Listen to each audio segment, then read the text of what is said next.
పాటు గురుకులానికి సెలవు. వారం రోజులంతా మీ ఇళ్ళకు వెళ్ళరండి. గురువు గారు. అయితే వచ్చేటప్పుడు తలా 2 గుప్పెళ్ళ బియ్యం తీసుకురావండి. అలాగే గురువు గారు.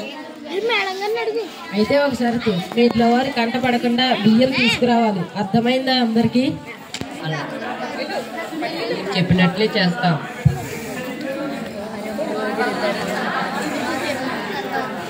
నేను చెప్పినట్లుగా బియ్యం తీసుకొచ్చారా?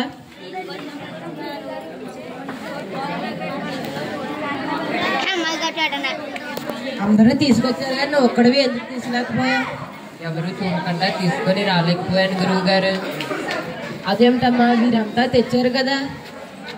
ఎవరు చూడకుండా బియ్యం డబ్బా దగ్గరికి వెళ్ళేవాడిని, కానీ ప్రతిసారి ఒకరు నన్ను చూసేవారు. ఆ ఒక్కరు ఎవరు? నేనే గురువు గారు.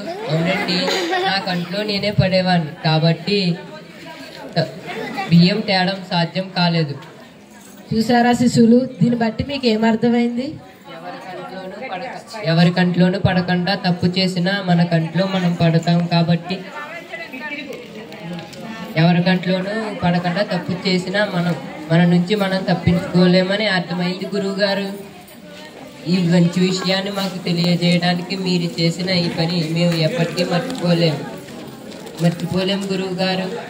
ఈ మంచి విషయాన్ని మాకు తెలియజేసినందుకు మీకు ధన్యవాదాలు.